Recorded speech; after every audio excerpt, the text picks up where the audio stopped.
Uh, Welcome everybody to this morning's webinar, and a particularly warm welcome to our guest, Aileen Campbell, MSP, Cabinet Secretary for Communities and Local Government. Aileen was first elected to the Scottish Parliament in May 2007 as a list member for the South of Scotland, and at 26 years old, which I'm sure she'll remember like yesterday, she was the youngest MSP elected to serve in Parliament in that session for the South of Scotland region. She was re-elected as the MSP for Clydesdale in May 2011 and went on to serve in several ministerial positions, including Minister for Children and Young People and then Minister for Public Health and Sport. And she's now been Cabinet Secretary for Communities and Local Government since 2018. She's got a huge portfolio to cover, including social justice, poverty and inequality, place and placemaking, community empowerment planning and devolution to communities, regeneration, the third sector. I could go on, but I won't. Which last week resulted in Housing to 2040, because she covers long-term housing strategy as well.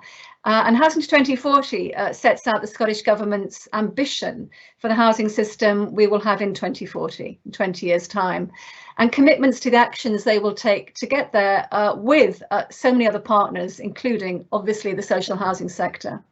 And it includes the delivery of affordable homes, tackling poverty and inequality, addressing climate change. And it's really essential reading as it sets out the plan of action that the next government will implement and in which our sector will be centrally involved.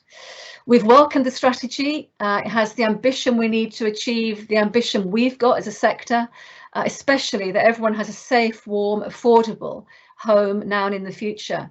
And especially the commitment to an affordable supply programme beyond one parliamentary term, the emphasis on investing in existing stock, as well as on climate change and poverty, two of the biggest issues of our time, and many other priorities, including the right to an adequate home.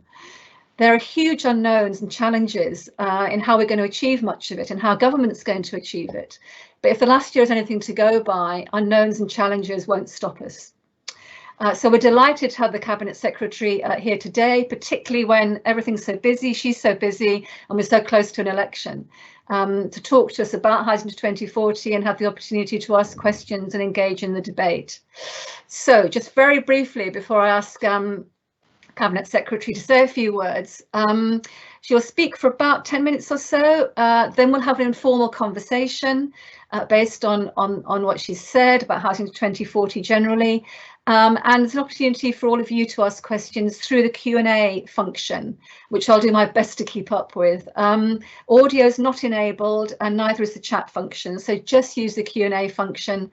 We can't both be on the screen at the same time. It's one of the functionalities of Teams they haven't quite got to. So there'll be a bit of toing and froing between us in the background. And the recording of the webinar will be available on our website over the next few days. So that's everything from me for now. Thank you again for joining us. I hope you enjoy the session, and Cabinet Secretary, over to you. Okay, thank you, Sally, and good morning, everybody. And although it's disappointing not to be with you in person, I'd like to thank SFHA for giving us the opportunity to talk about Housing to 2040. And I suppose this is just one of the many things that remind us that we are still living in challenging times. A full year has passed since lockdown began, and a milestone like that gives us all a lot to reflect upon, the action and activities that we've seen and taken, and to consider what worked, what didn't, and what next. So unfortunately, the pandemic has highlighted the deep inequalities that persist in our society despite our best efforts, disproportionately hitting those with least the most. And in many respects, nowhere have we seen that more than in housing as a result of the stay-at-home guidance. A safe, secure home became crucial in tackling the pandemic, and as we have all recognised, staying home was much simpler if you had a warm, safe, secure home that was well connected and had good access to good green and civic spaces.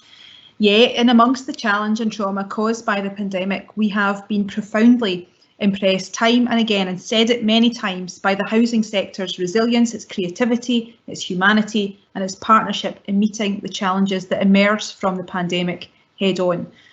We all stepped up to help others at a time when so much had to take a step back. And I've heard many stories about positive outcomes and countless stories of housing associations acting to ensure that those on their own or isolated were reassured that someone was looking out for them. So again, I've said it many times, but it's worth repeating. Thank you, everybody who was involved in that endeavour. So given this experience, as we recover from the pandemic, we know that we don't want that to mean going back to normal. Normal wasn't working, normal wasn't tackling the inequality that persists, normality was failing too many. So we now have a chance to move forward from the pandemic to create a different future, one that seeks to reform what we do and reimagine what we want to become. And what will be crucial in this recovery will be providing good homes and using housing as a way to create the fairness that I know we all want to create.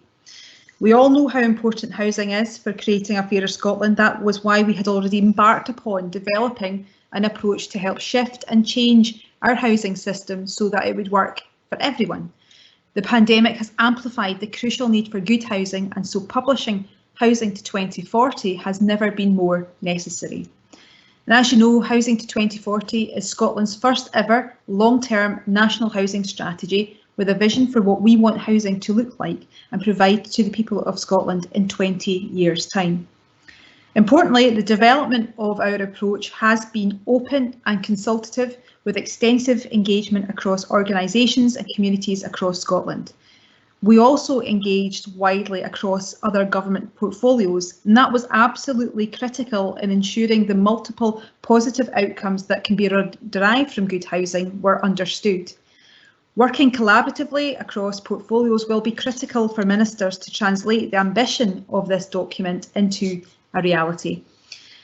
Everyone here, though, knows a good home is fundamental to all our health and well-being and plays a vital role in meeting many of our ambitions for Scotland, including eradicating child poverty and homelessness, ending fuel poverty, tackling the effects of climate change, helping to stem rural depopulation and promoting inclusive growth. So today I want to give you some of the headline commitments within the Housing to 2040 route map that have been very firmly influenced by what we heard and learned during the consultation. The document is split into 4 parts, reflecting the broad impact good housing will have across a number of fronts. More homes at the heart of great places, affordability and choice, affordable warmth and zero emissions homes, and improving the quality of all homes. So in terms of more homes, we have set out an ambition to deliver a further 100,000 affordable homes up to 2032, with at least 70% of these for social rent, once the current 50,000 affordable homes target has been delivered. For the first time, we are stepping outside of the usual 5-year parliamentary cycle and looking longer term, something that I know SFHA, amongst others, is supportive of. In terms of our recovery, the economic impact of this will be substantial. It will support a total investment package of around £16 billion, supporting between 12,000 and 14,000 jobs each year over the 10-year period. Through the forthcoming National Planning Framework 4, we will adopt a more directive and strengthened approach that will focus on people and the quality of places in which they live. And our experience during lockdown reminded us just how important outdoor space became. And given that we have also just passed legislation to embed the UNCRC, which includes a child's right to play, then outdoor amenity in good places and spaces need to be a priority.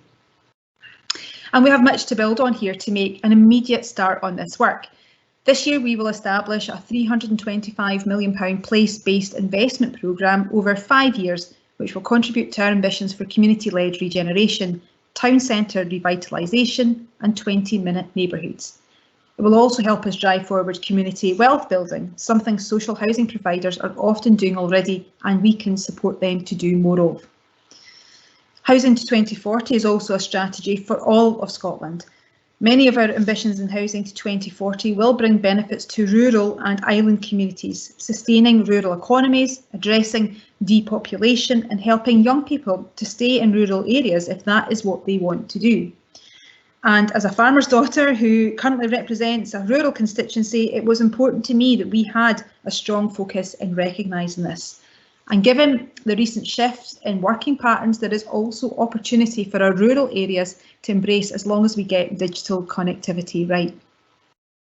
So developing a housing system that is fair for everyone and has equality at its heart means taking action on affordability and choice.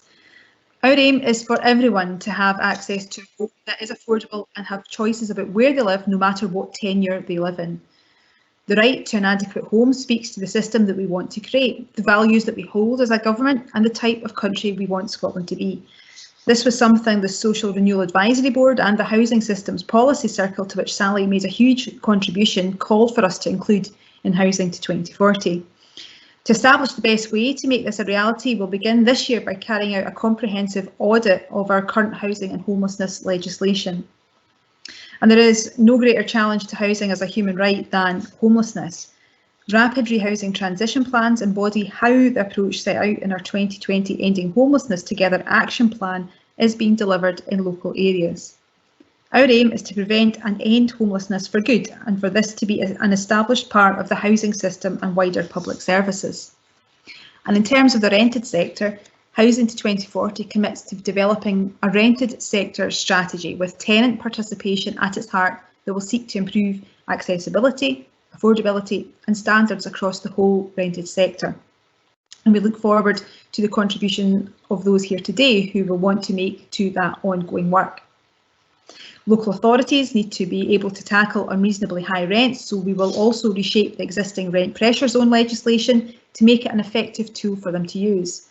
And subject to the outcome of this election, we will make sure this is in law by bringing forward a new housing bill early in the next Parliament. And that will also strengthen the rights of tenants with greater protections from unreasonable rent increases and unfair evictions. So in addition to action on rents and homelessness and to ensure choice, we also set out action on tackling empty homes and also supporting first-time buyers. And while this last year has rightly meant a focus on COVID, the threat of the climate emergency has not gone away. It was therefore crucial that this 20-year strategy set out the actions, the challenges and opportunities there are for housing in responding to climate change and ensuring a sustainable and green housing system. For new homes delivered by registered social landlords and local authorities, our aim is for them to be zero emissions by 2026. It's important that what we build now doesn't need retrofitted for the future, and we will work collaboratively on developing a new zero emissions new build affordable homes strategy. But we also recognise the significant challenge to reduce emissions created by the homes that we already have in Scotland. Essential preparatory work is already underway through our draft heat and building strategy, with a £1.6 billion investment over the next 5 years and development of a regulatory framework to support decarbonisation at scale. We'll explore potential new and innovative financing mechanisms to support heat decarbonisation, and will establish a zero emissions housing task force this year, which, acting independently of government, will advise on requirements in social housing to meet the zero target and inform longer term what is required in the private, rented and occupier sectors. And I know that you will all seek to contribute to that work. Now, the total investment required from public and private sources to decarbonise Scotland's domestic and non-domestic buildings is estimated to be in the region of £33 billion over the period to 2045. And is likely to support around 24,000 jobs each year as investment reaches its peak in the late 2020s. So this is undoubtedly challenging work, but there is much to be gained, and we need to remind ourselves that for the future of our people and our planet, that this work is absolutely vital. As the decarbonisation work and off-site construction techniques pick up pace over the next decade, the demand for skills to deliver these transformations will also increase, and we'll take action to ensure that we plan for and make those skills available in Scotland's labour market, taking the opportunity to build in fair work principles. And the final section in Housing to 2040 is improving the quality of all homes. We all know that housing plays a significant role in improving health and wellbeing outcomes for people. So if re-elected, we will introduce legislation in the next Parliament to introduce a new housing standard that will mean all homes, new and existing, owned or rented, must meet a single set of quality standards. And we'll develop a new help to improve approach to support homeowners and landlords pay for improvement work. We'll also introduce new building standards from 2025-26 to underpin a new Scottish Accessible Homes Standard to future-proof new homes for lifelong accessibility. And we expect work reviewing the Housing for Varying Needs Design Guide to commence shortly. And in response to the recommendations of the independent review of adult social care, we'll also work collaboratively across disciplines to embed a person-centred approach that aligns housing support with social care services so that people have choices and flexibility to be able to live independently.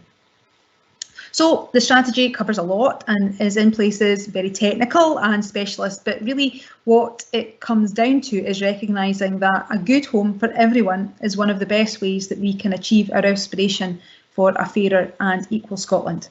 It translates the vision of our national performance framework into a reality, and more simply, it recognises that a place to feel safe and secure matters to everybody. The road ahead for the next 20 years will be challenging, and it will require hard work from every one of us, but the pursuit of a fairer and greener future is one that should inspire and motivate us all. Housing has never been more important, and now we have a unique moment to make transformative progress. And as the Social Renewal Advisory Board that was so pivotal in the Housing to 2040 work said of this opportunity, if not now, then when? So thank you for hosting this event, and I look forward to your questions. Thank you very much, Cabinet Secretary. That was a really helpful and very focused whirlwind tour through what's a very kind of rich and dense document. And I'm sure there'll be questions about some of what you've said and some of the rest of the material in the document. But I wanted to kick off really by focusing on the long-term housing programme that you've set out, an affordable housing supply programme over 20 years and outside parliamentary terms, which is a game changer for Scotland and so many other places, particularly in the United Kingdom, but for the rest of the world. Can you talk a bit more about what kind of brought you to that decision, and kind of why now and maybe not previously? Mm-hmm.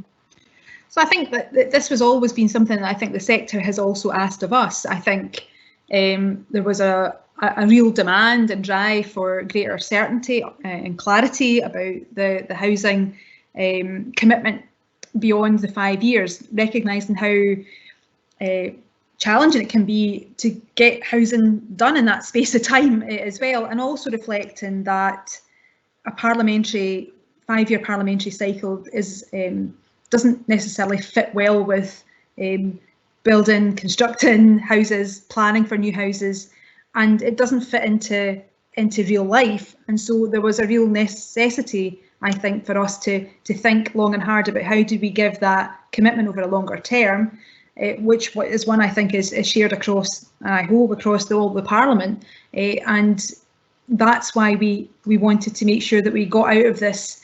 You know, it's almost kind of a bidding war every time an election comes up about who's doing what when, and actually how do we take a comprehensive strategy over a long term that gives certainty to the sector. It's challenging, though. It doesn't lose its challenge or, you know, kick things into the long grass, but actually also sets out big, bold ambitions that we want to deliver, and also some of the things that we're going to have to try and tackle around climate change, shifting the way that we,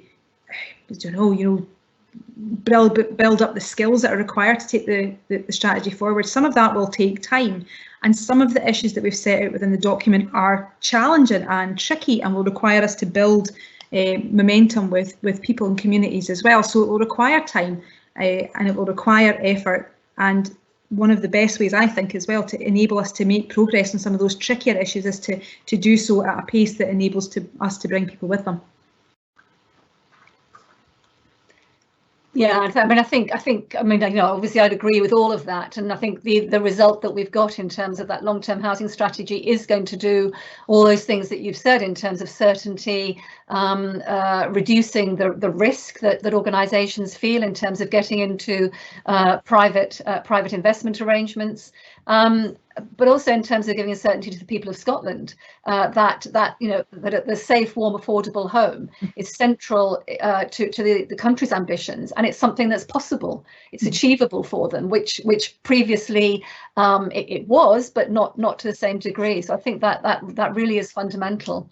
I was just going to say the other thing as well to bear in mind. So some of the stuff in the document is tricky and challenging, but it is not also an attempt to put that to to be delivered in 2040. I think there's stuff that can be done immediately and more in a short time frame that can be done now and should be progressed as quickly as we can. So the other thing I just want to stress is that this is not about waiting to 2040 before we kind of create, ta-da, the magic, wonderful housing system. It's about using the time well, sensibly, wisely to get us into a place that by 2040 we'll have realised the ambition, but that doesn't stop us making fast progress on some of the areas of work that we need to. Yeah, no, I mean, I think, yes, I mean, we've got to be working on all fronts. Yeah. And while all those fronts might not be in the same place all the time, and one will be ahead of another, we've certainly got to have that comprehensive approach. And I think the document and the ambition in it gives us that opportunity.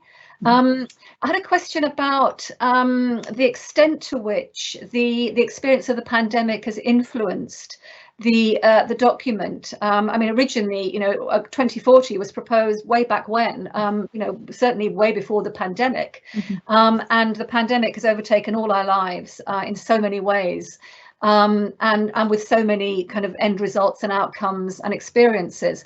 Just give us a flavour as to what extent you feel our experience and our learning from the pandemic has influenced the final document. So you're right, yes, the preparation for it did start long before the pandemic, and in amongst that though, we had sought to create a system that was resilient in the face of challenge. I think at that point we felt probably the biggest challenge that was facing us was around climate change and Brexit. I don't think at any point had we anticipated that one of the first things that we would have to kind of kick the tires of the strategy was a global pandemic. So it has given us reassurance that actually the work that we'd done before the pandemic was in the right place, that we had good sound principles, good sound vision, good aspiration. But I think what the pandemic has taught us, and the work that you led on, Sally, within the Social Renewal Board, is that it has, I think, catapulted housing really front and centre in terms of how we recover as a country, what people need to have fulfilling, secure lives, and has amplified that in other areas in a way that we had been trying to, for some time, take that message. So I think the message has landed across many more sectors and spheres and across government in a way that they recognise the importance of housing, and also within the housing document we now have the housing as a right as well, because one of the things that I suppose illustrated very vividly about people's vulnerability was that they couldn't stay home if they didn't have one.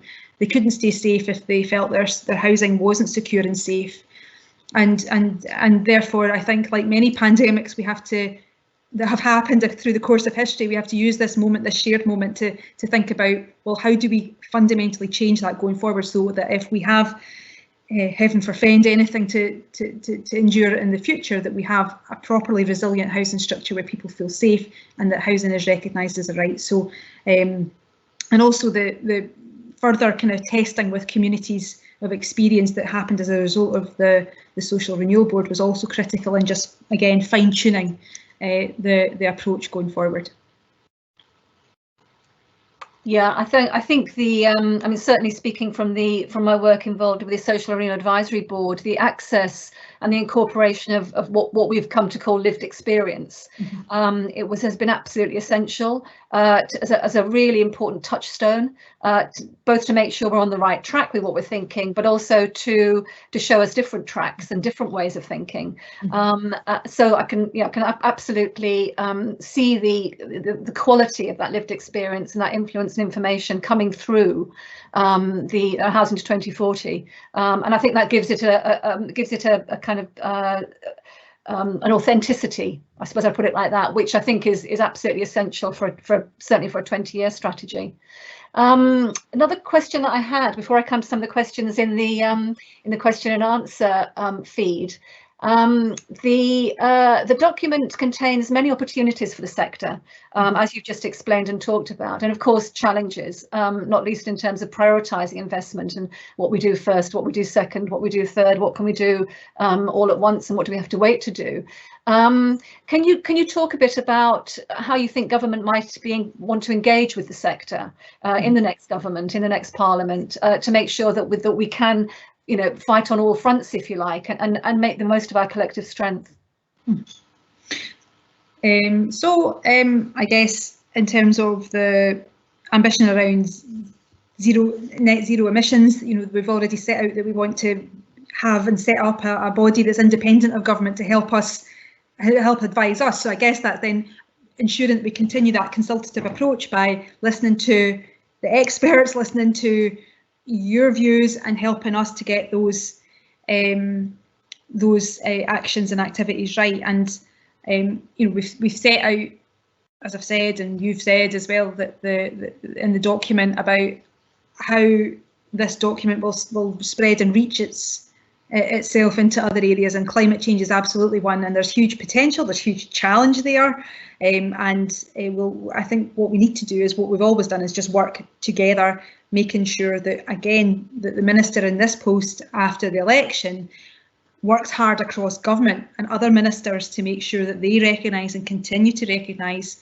the important role that housing can play in terms of employment opportunities, meeting our fuel poverty ambitions, and creating good green jobs going forward. So I think it will be about consultation, working together, working collaboratively and across portfolios, and maintaining that progress going forward.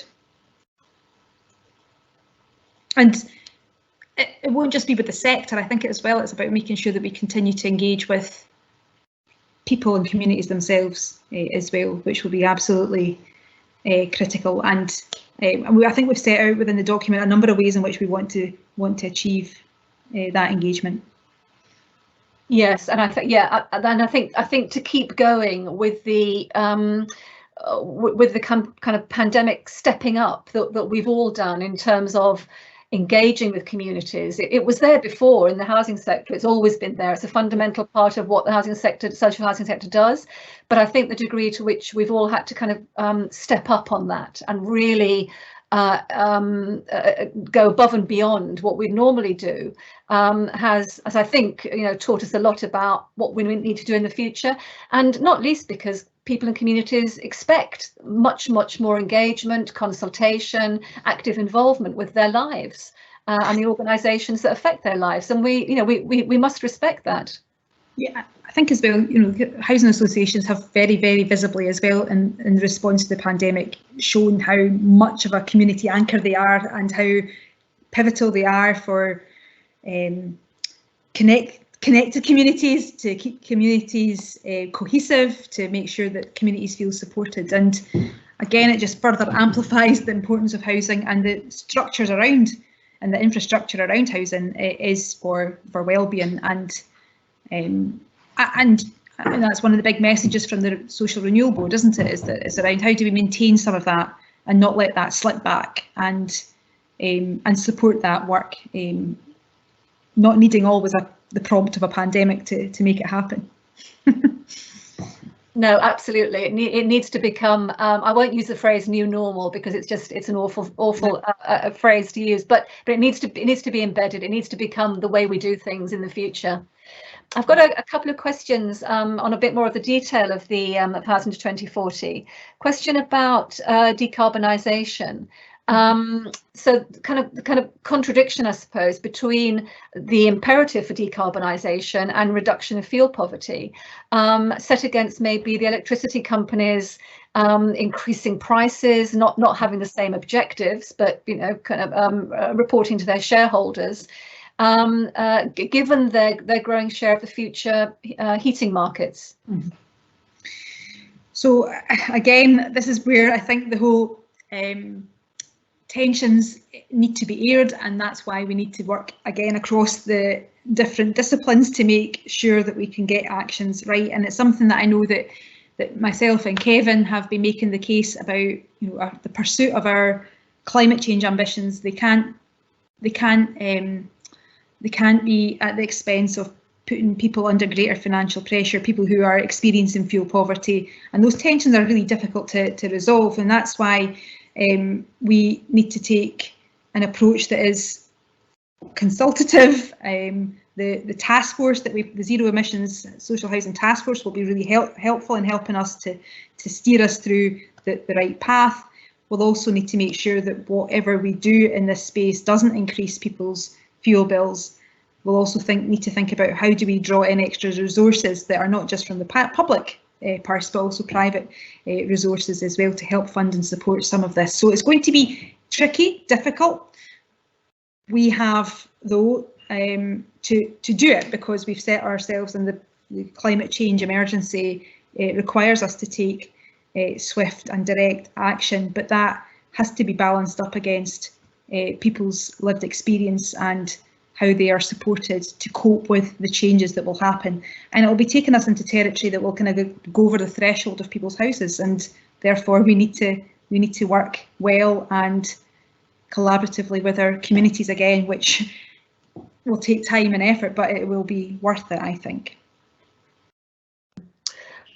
Yeah, I think what we're talking about here in every respect is systems change. It's whole systems change and whole ways of behaviour and attitude change, and that is never going to be easy, but it's absolutely essential if we're going to tackle climate change, if we're going to tackle fuel poverty.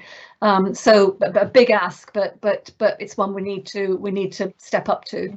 I think we need to signal it early, make sure that we take a leadership role, but we have to prepare and help people prepare for this change as well. And it's maybe one of the benefits of having a 20-year strategy is that you maybe have the chance to just take a bit of time in amongst that to not all the time, because we don't have all the time to kind of meet the targets, but I think it is necessary for us when it is going to be so impactful in people's lives that they are brought with us on this. I've got a question here about accessibility. I'm just going to scroll down a bit. So it's about the Housing for Varying Needs review and improving accessibility within all homes. And again, as a sector, it's something we've been calling for a long time, and we've been trying to do on our own terms for a long time and making a lot of progress, but a lot more to do. Is there a plan to ensure quality and equality across all tenures in terms of accessibility specifically, or is the ambition kind of more kind of top line than that, and we have to think about how we can ensure equality of accessibility as a kind of secondary issue, if you like? I think it has to be for everyone. This is about looking at housing needs across the whole sector, and that's why we have tried to make sure that the accessibility element of it is part and parcel of the approach, because we're going to have to take cognizance of an ageing population. The care review will undoubtedly bring forward recommendations, changes to how care is provided, along with what has always been there for some time now, is a kind of desire to help support people live in their homes for longer independently. And so the new housing standard will cover accessibility as well as quality, so there will be a dimension for all homes that we'll need to get right. We know that we've got a lot to do. We've got a lot to do in this space around adaptations. You know, there's continual pressures on budgets there. Sometimes the way that is funded is quite disparate and disjointed. So there's more immediate work to try and make sure that houses and people are supported with their existing housing to make the changes that are required to help them live and support longer. But there's also a need to make sure that we're not always having to continue adapt, but actually provide housing stock which can change with people's evolving needs over time, and that's why it will require us to do it across a number of fronts. Yeah, no, I mean, adaptations, accessibility has been a kind of huge issue for the sector for longer than I think either of us cares to remember. So it was good in the document to see a commitment to reviewing the adaptations, the approach to adaptations and the system that we've got there at the moment. And as you say, that kind of dislocated, disparate, very uneven approach that we have across the country and across agencies. So we'll certainly look forward to that. And also making sure then that within the housing, the health and social care partnerships, the housing is understood and recognised and valued within that sector as well. And again, hopefully the amplifying of housing and its preventative in terms of avoiding costly interventions, that all of the things that housing can deliver, that then that needs to be made very clear within those discussions about how resources are allocated and the importance that and what housing can bring to the table in those discussions around health and social care. So it will be critical.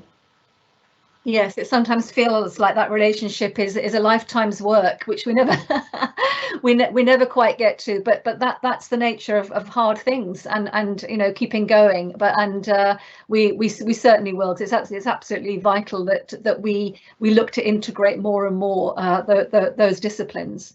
I've got some comments in the chat, positive ones about welcoming the vision, the strategy. It's very challenging. Again, coming back to climate change, because that is one of the, I think for us as SFHA, for our members, is one of the kind of top 3 issues for the next 20 years. One is the supply of homes and looking after existing homes. The other is poverty and inequality, and the third is absolutely climate change.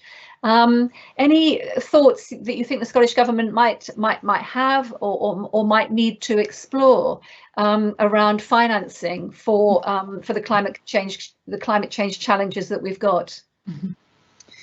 Yeah, again, I think that will require us to think creatively in that space around what we need to put in from the public purse, but also how we leverage in private money and resources as well into this space too, along with engagement with the UK government around things like VAT changes as well, because we don't have, I suppose you'd all expect me to say that as an SNP minister, that we don't have all the levers that we can use to try and bring about some of the changes that we would like to see, and that's the reality. So we'll need to engage with the UK government about some of those changes as well. And we're going to be establishing a Green Heat Task Force to consider further financing options as well. But I think it's about looking at what we need to contribute, looking at ways in which we can maximise that envelope, and also engagement with the UK government around some of the other changes, particularly around VAT, that can bring some more resource to this issue. Yeah. I mean, that's going to be an ongoing discussion well through the next 20 years and beyond, I would imagine. A question here, a couple of questions here about off-site construction, modular construction, and the emphasis that we've been looking to place as a sector, and the document does, in terms of that being not the holy grail, but it's going to be an important part of the future of the sector and housing generally. The housing association sector maybe doesn't lend itself well at the moment to off-site construction, because maybe hasn't got the scale. Maybe geographically it's quite disparate of necessity to provide the homes the country needs. Any thinking about how the government can kind of help us with that in terms of procurement, in terms of pooling resources, in terms of testing and piloting schemes? Any kind of thinking that you could talk to us about that?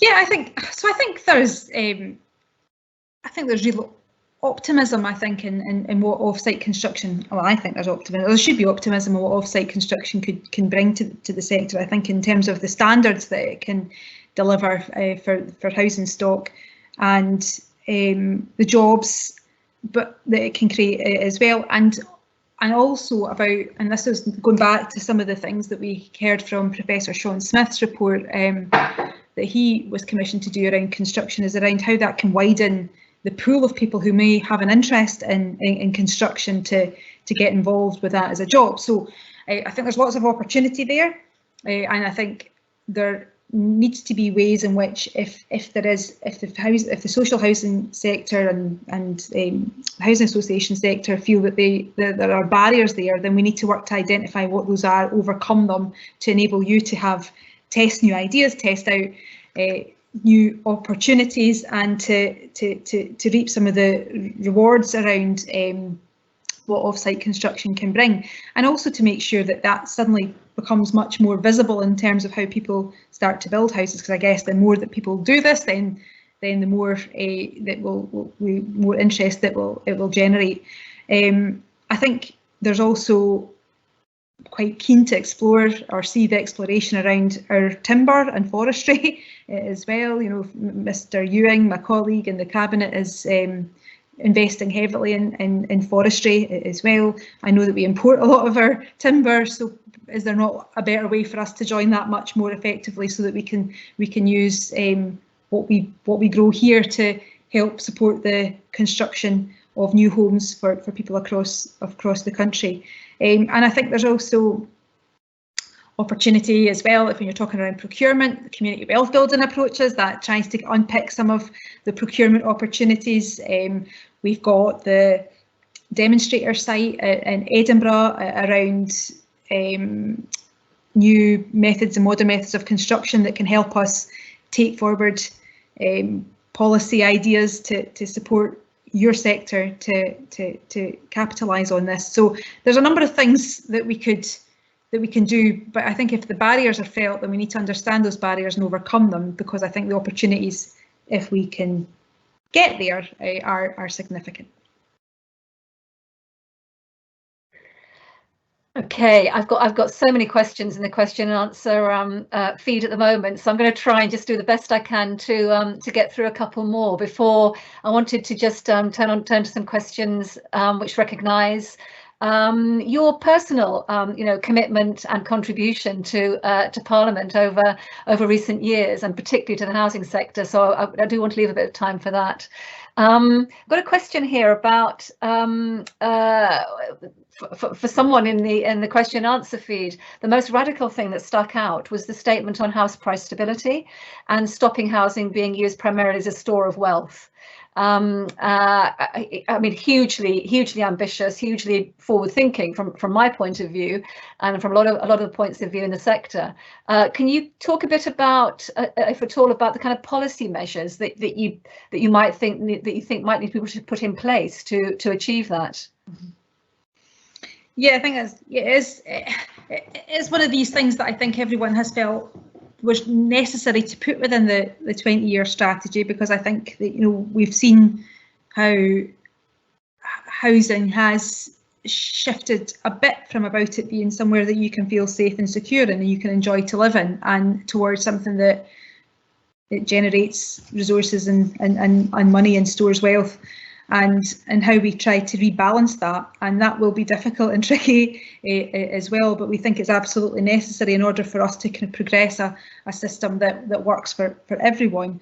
Again, that's why we've got the heavy commitment to the 70% of social rented housing within our affordable housing supply. So I think it's going to be and will require a lot of careful thinking and planning, and also the right data collection. I think there is a frustration as well that perhaps we don't collect all the right data in the right places to help us make the right decisions going forward. So it will be about how do we, what data are we collecting? Is it the right data? Is it telling us the stuff that we need? And how does that enable us to move forward on trying to rebalance the housing system away from what it is currently to something that becomes much more and feels much more equitable and safe and fair. And I think we're all, and we talked about this in many of the discussions that we've had, whether that was in the Social Renewal Board or in the kind of consultation process for this document, around how quickly things have shifted. That in Scotland, for instance, after the right to buy, a policy change like that can change pretty drastically and shift the ownership patterns of housing in Scotland. And has it enabled us to kind of arrive at the right place? I don't think any of us felt it did. And so how do we shift it to go into something that feels a bit more recalibrated? So it will be challenging. It will take a lot of careful work, and I think we need to make the case, though, as well, that ownership isn't the only game in town, and that's why we've got the commitment to more affordable housing, rented sector, and social rented housing.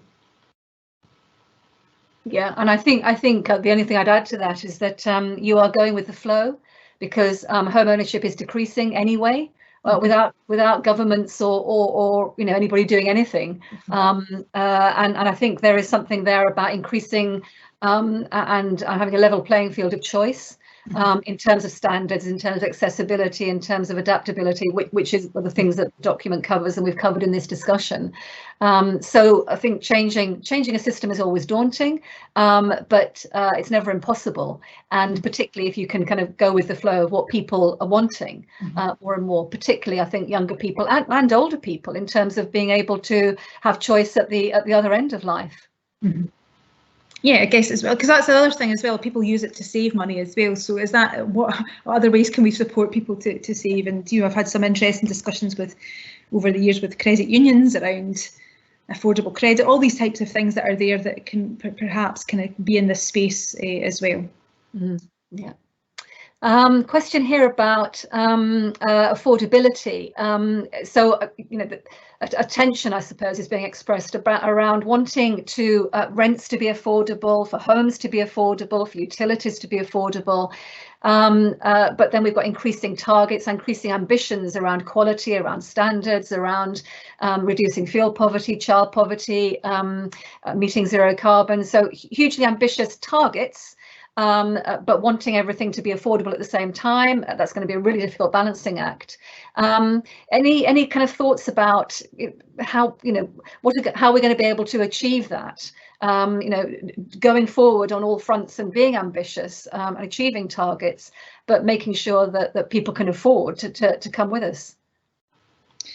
Yeah, and I think we don't want the ambition that we've set out to be something that is borne by people through their rents. So again, that will require us to work with you around what is the appropriate level of funding and financing for some of these ambitions. How do we, we've talked about leveraging in other resources, being creative around things like, which we have been in the past, around financial transactions and all these different things that we've tried to do to kind of really maximise the impact of the resources that we have. All the while probably also recognising that government's finances will be really challenging post-pandemic as well as we try to recover. So I think it will be a balancing act, but I think it will be necessary for these discussions to be open, for us to work hard not to let any of this ambition fall disproportionately on people who have already struggled with their rent and their own individual finances. And that will require us to work with you around how does government fund and support the funding of the aspiration that sits behind this document. Okay, I've got quite a lot more questions in the chat, but I'm going to before we run out of time, I really did want to get your thoughts about some other aspects of your time in Parliament, of your experiences and expertise that you've developed, and particularly about your more general view of the social housing sector. Really, I mean, you have talked about how the pandemic has kind of brought to the fore. Even more so, the attributes, the benefits, the positive impact that the social housing sector can make, not just on great homes, but much more broadly. What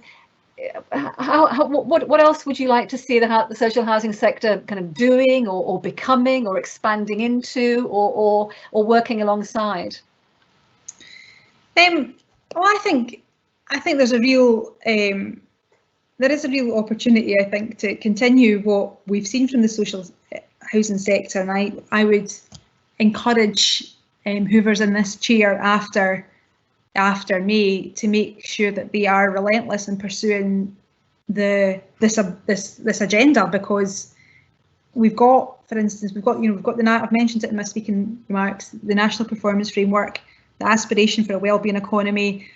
I can think of very few areas of policy that hit the mark across so many fronts than housing, and so I think that we need to keep being relentless in the pursuit of good housing as being one of the key ways in which we'll enable the realisation of a wellbeing economy and the positive outcomes we want to kind of generate through our national performance framework. So it will be about being relentless, it will be about being assertive, and it will be about ensuring that the legacy of the pandemic experience is around good housing for everybody as a right. And you've made that case for some time. The pandemic has shone a great spotlight about the importance of that, and we can't let that be forgotten, and we can't let that slip. So I think there's huge opportunity now.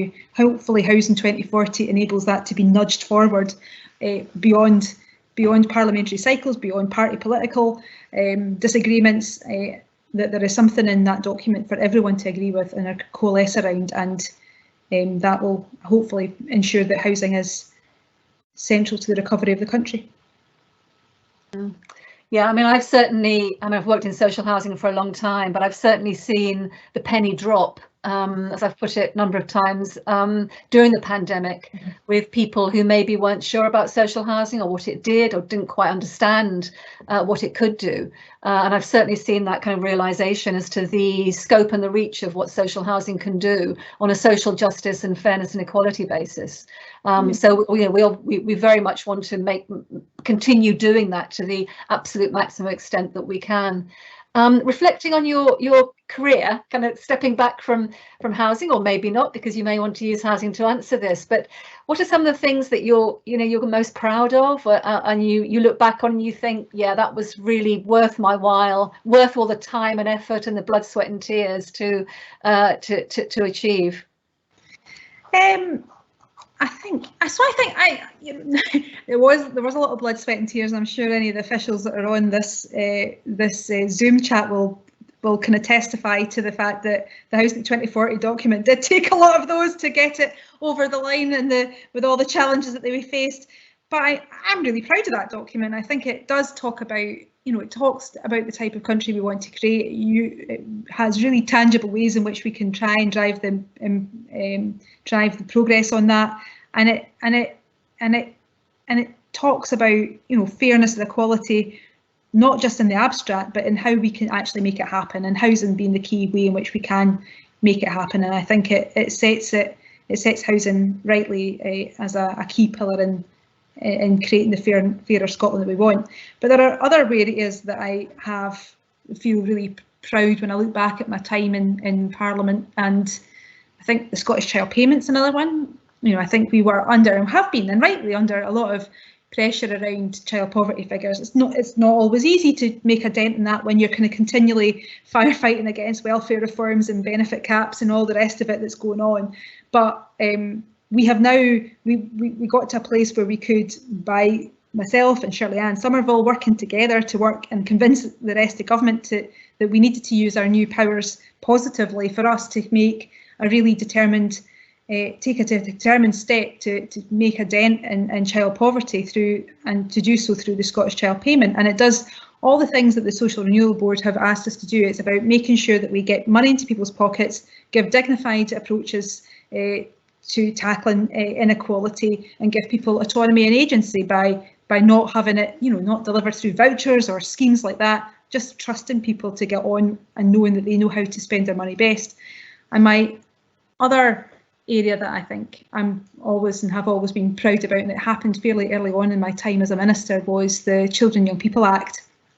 We were taking forward an ambitious act there to further children's rights and young people's support, but one group of young people who influenced that bill substantially and significantly were young care leavers and people and children that had experienced the care system, and how awful it had been for them, and how difficult it was to listen to those messages about how awful it had been, when essentially at that point in time I was the minister in charge of it. So how do we use that experience to change what we were going to do? And we, at their request, we extended the period of time by which young people could stay in their care setting, because we heard some awful stories about young people having to find somewhere to live, bringing it back to housing along with sitting their exams.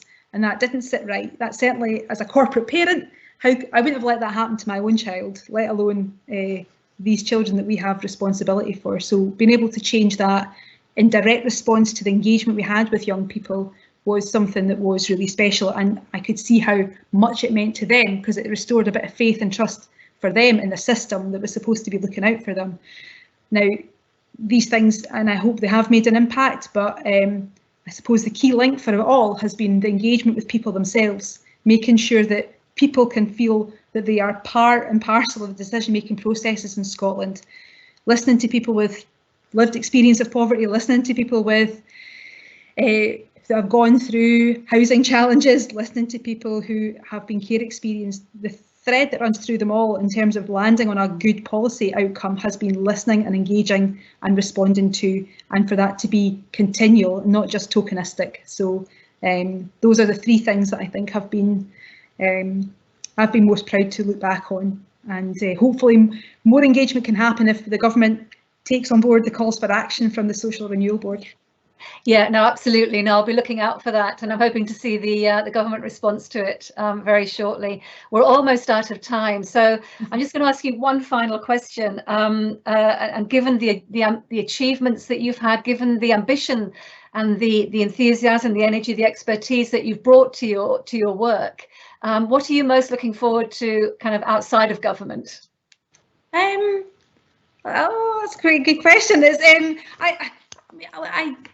So it's just over a year now since I indicated I wasn't going to be seeking re-election, and part of that was around wanting to have a better work-life balance. I've been an MSP now for 14 years, a decade in government. I've got two boys who've never known me out of government, who I would like to spend a bit more time with, but that doesn't mean that I want to stop contributing and using the experience that I've amassed over the last wee while and putting it to good use. So I'm looking forward to, I'm not sure what they are, but I'm looking forward to new opportunities ahead.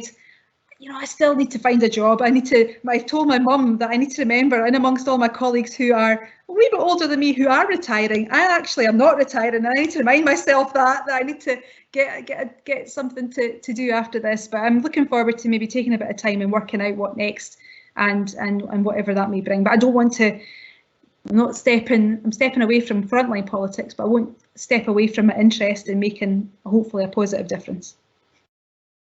No, that's great, and I can only wish you all the best luck in the world, all the enjoyment and a pleasure and activities and time with your family, but whatever else you do, and if you bring anything like the same degree of energy and expertise and dedication and commitment and passion to that you've done to this job and the ones before, then I'm sure it'll all go well. It'll be a hugely enjoyable replacement.